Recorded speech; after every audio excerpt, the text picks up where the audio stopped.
family here, another day, another vlog. This one is going to be just taking you a little bit in my life, showing you a few deals that I'm doing right now, showing you how just a couple days in my life actually looks like. These are highly requested videos, so I try to do them, and really, like, my life is peaceful, purposeful, and profitable. That's how I like to live my life. This is the exact life that I wanted to live when I was coming up in the ranks, and now it's happened. So I'm going to continue to do that, continue to take care of my family, continue to serve my clients in the best way possible, continue to do the biggest deals possible, continue to be just as profitable as possible, and help everyone else do the exact same thing, and enjoy the vlog. Let me know what you guys think in the comments. Scoop me duck, got one of my rooms all flooded with gold. I done bought 2, 4, 5, 6. So when I strike, I don't stand tall. I sit on my strikes, and then I stand tall when I move. I sit on my strikes, I stand tall when I move. I've been spending millions on clothes, I've been making millions off clothes. Spend new money to the old, got to stay bitches and old. Pull up my shirt full of hoes, don't wanna got a lot of hoes.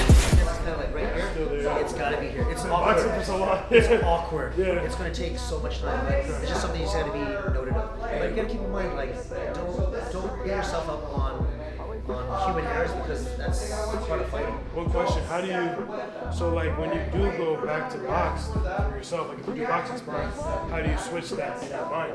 You practice it so much that you switch. Like, think about it like this: you talk amongst your friends differently than you talk around parents. Code switching. Or yeah. So we switch. Yeah. So I know when to stand like this, and then I know when to stand like this, and I know when to stand like this. Yep. Yeah. So we have different frameworks, different mindsets for everything. My best friend in the view is the same round the corner from Jordan. Speed in the coupe, Jeff Gordon. I got the foreign imported. Knew what we sold out the Barclay, now we gon' sell out the garden. Drop 'em fuck up the market, y'all gonna really a Martian.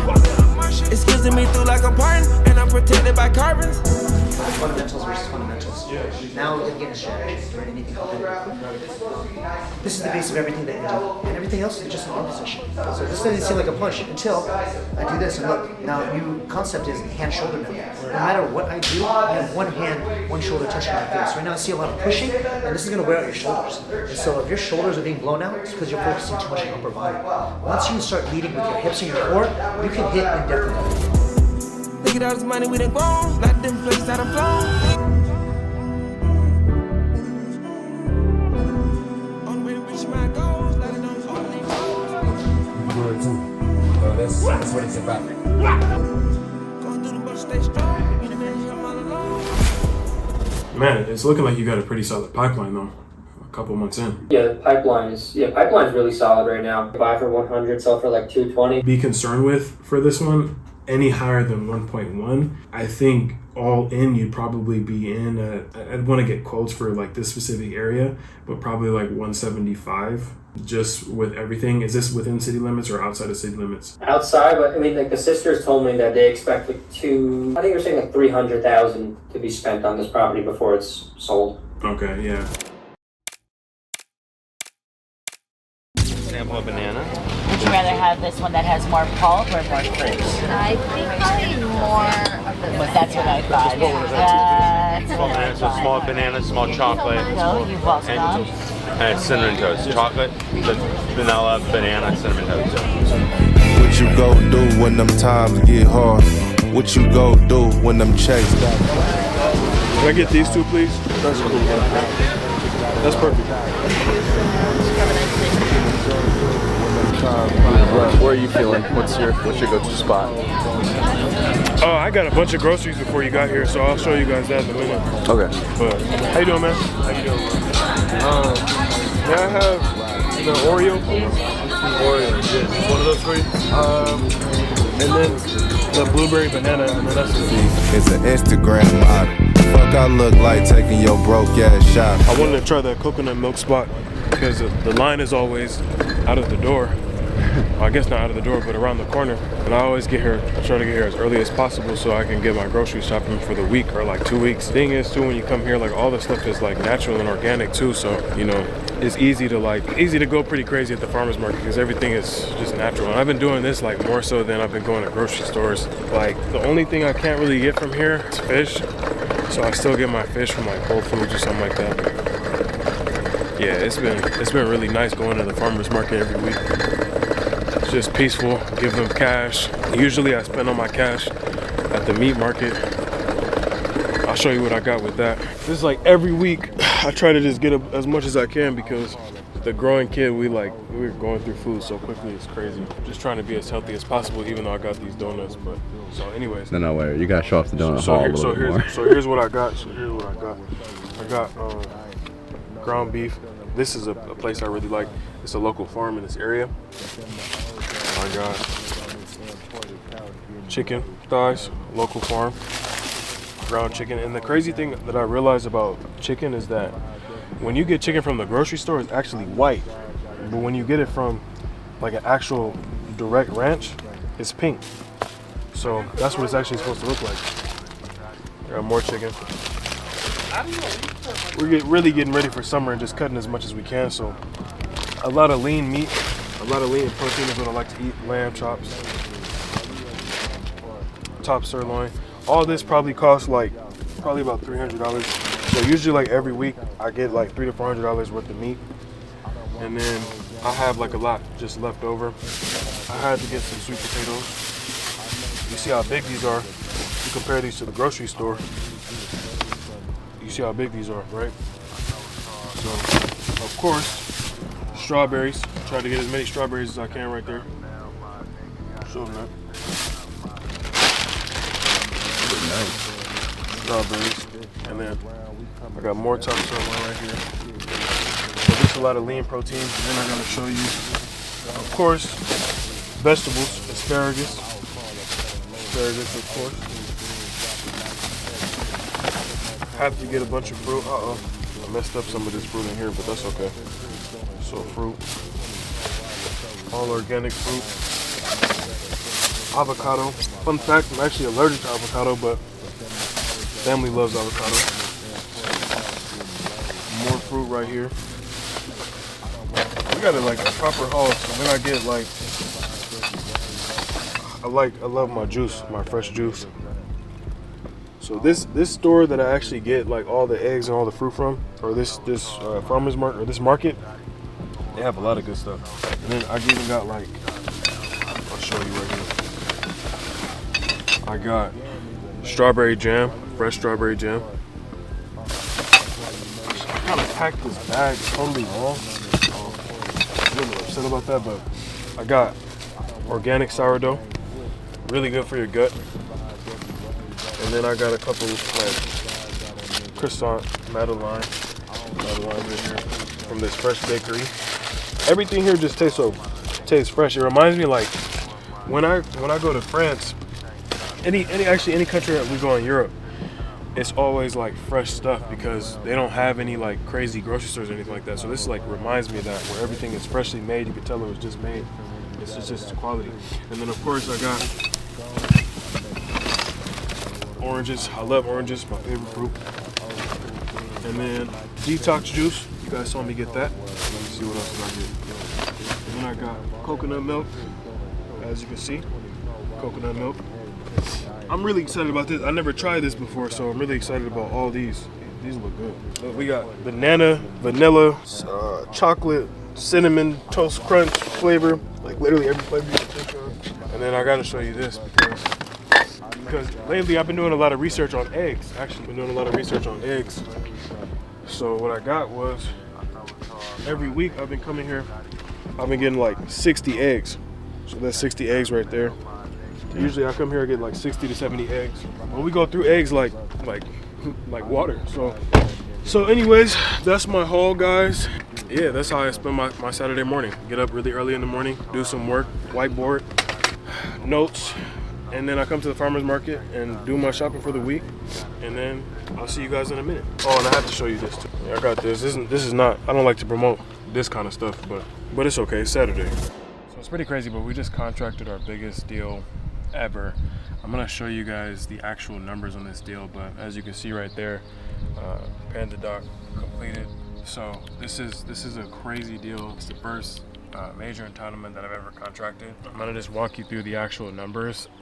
It's crazy because, you know, About 4 months ago, I made like a very, very hard shift on like focusing on these kind of deals and getting like these kinds of deals to the point where like I have them in my pipeline more, and we've also been flagging like a bunch of larger acreage deals that are in our CRM as well. So like this one came from a newer campaign, but we have a pipeline full of deals just like this, and I'm gonna break it down for you. So here's the pro forma. I have to blur out the county. Yeah, it's 145 acres. It'll be a residential subdivision. As you can see, like these are all of our expenses. Our total cost is actually going to be about 1.7 mil. That's just for entitling the land, and then the purchase price is 3 mil as well. And just so you guys can see like the actual, basically on our numbers, conservatively, we can get about 139 entitled lots. What I'm expecting is about 174 to 175, and then the upside is like 245. And what that ends up being a gross profit, anywhere from $7 million to $16 million in gross profit. Now the good thing about this deal is like I've become a capital raising savant and someone that knows how to, you know, utilize banks to get capital because I have the track record for it. And so because of this, on this deal in particular, the total capital that's required is about 4.7 mil. Okay, like $4,773,000. I'm getting that from the bank in full though at an annual interest rate of 12%. Pretty insane, getting a line of credit for that. And all in, my interest costs will be about 1.7 million. And then my total repayment to the lender will be $6.4 million, as you can see right here. So worst case scenario on this deal, after about 3 years, it'll be a $7 million deal. Best case scenario, and of course I always shoot for the best case, it'll be a $16 million deal. And I mean, some of the deals that we have in our pipeline right now, some of them are within this similar range if we can get them under contract at the right price. But I really believe that like these kinds of deals are gonna change the way that I run my business. This deal is supposed to actually close in a few months, so I don't want to jinx anything. That's why I have to keep details and everything like that completely like private. But I just wanted to show you guys that because this is what I've been working on heavily we've been working on in the business on the side of our flips as well. And it's going to get to the point where we're essentially an institutional firm that focuses on major entitlements, focuses on industrial sale leasebacks, focuses on just more institutional grade assets and institutional grade plays, 8-figure plus plays, and that's it. Like that's all I really want to focus on, and I'm really just excited about it because it's like when you put a plan together and then you execute on that plan and then you start to see it like coming to fruition, it's really amazing. So that's what I'm seeing here now. So I'm gonna answer a few questions from Instagram right now. Easy House Sale says rural recreation or buildable lots. Both, it's not either or. I feel like people like try to pick a side, and really what matters is that you find demand in an actual area and that they're high priced. Like I wanna be in areas where it's high priced and that I can pretty much change my life on any given deal. That's what you want to do. You want to be able to change your life on any given deal, essentially. Frank says, how do you find hidden markets that not everyone can identify at first sight? Really by practice, like a lot of practice. And testing it. And then also not going by what all of the, what do you call it? Like all the heat maps and all that stuff will actually say. Like I don't go based off any of that. I go based on demand, and it's testing, right? Like all this stuff is testing. You have to spend enough money to get data back, get feedback loops so that you can reallocate your marketing back to those areas and figure out what works and what doesn't work. That's how you find the best. Tasnia says, can I get a deal with sending 20K messages a month? I need to make 30K by the end of April. Yeah, like questions like that, it's like you can't do this business being desperate, or really any business being desperate. I think it's a silly mentality to think like, okay, I'm just gonna throw a bunch of stuff at the wall and hopefully something works. That's not how you want to think about it. You want to think about how can you slowly but surely build a cash flow machine. And when I say slowly but surely, we're talking about 6 to 12 months. But for you to say like, okay, let me just throw out this marketing and I need to make 30K by it's not how it works, right? That could not happen, and you could lose all your money. So whether you send 20,000 messages or not, one thing about sending your marketing is that, you know, your lead management matters a lot. What you're allocating your marketing towards matters a lot. Your skills on the phone, how much you're actually going to be able to talk to sellers matters a lot. Like all these things matter. And I've had clients that come into Landburst that come to me sending 200,000 text messages a month, barely getting any deals, right? But then they come to me and I strip their texting down to like 25,000 texts a month, and they start getting multiple contracts per month. Why? Because of lead management and because of targeting, what we're actually going after. Just because you send out a lot of text messages, it doesn't mean you have the skill to actually be able to manage those leads when they come in. Which one is more scalable? Someone said, which one is more scalable for 7 figures, rural recreational land or infill lots? I would say as long as your minimum target per deal is anywhere from $30,000 to $40,000 when you start, both of those are pretty scalable. Usually I found those deals to actually be though in when I'm selling rural recreational land though. I got another question about, do you still market to the DNC? No, it's very risky. You should scrub your DNC diligently. Like I've known a lot of people that have gotten sued as of late. So yeah, no, you definitely want to scrub the DNC. Don't call anyone from there. Mail it, sure, but don't call them. It's just way too risky. And do it at your own risk. I'm not an attorney. This is just the stuff that I do, and everything on my channel are just lessons that I've learned and picked up from doing this over years and years.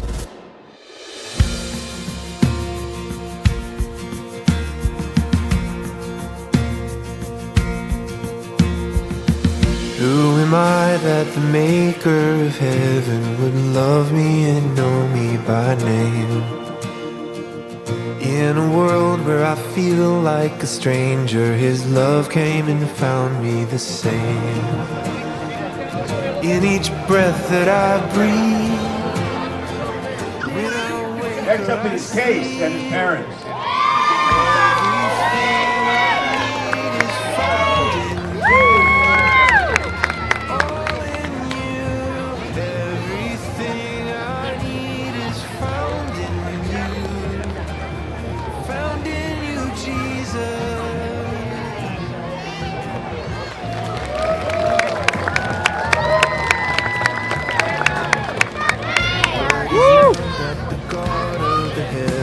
would stoop down to love me with grace.